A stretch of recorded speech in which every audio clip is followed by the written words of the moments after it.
রাত তখন প্রায় 12টা। চারপাশে নিস্তব্ধতা, মাঝে মাঝে শুধু ঝিঝি পোকার ডাক।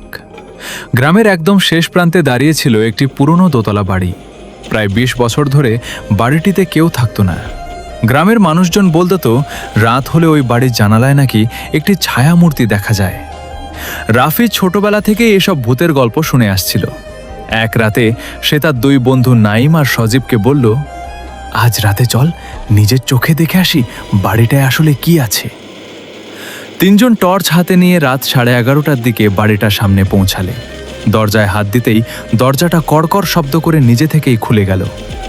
ভেতরে ঢুকতেই একটা ঠান্ডা বাতাস তাদের শরীর কাঁপিয়ে দিল। দেয়ালে পুরনো ছবি, মেঝেতে ধুলোর আস্তরণ আর চারদিকে অদ্ভুত নীরবতা। হঠাৎ দোতলা থেকে ঠাক ঠাক ঠাক শব্দ হলো।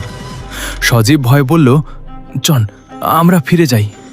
কিন্তু রাফি বলল, আগে দেখে আসি। তারপরে কি হলো? রাফি এবং রাফির বন্ধুদের সাথে গল্পটা কেমন লাগতেছে আর কমেন্ট করে জানান, পরে পার্ট দিব নাকি।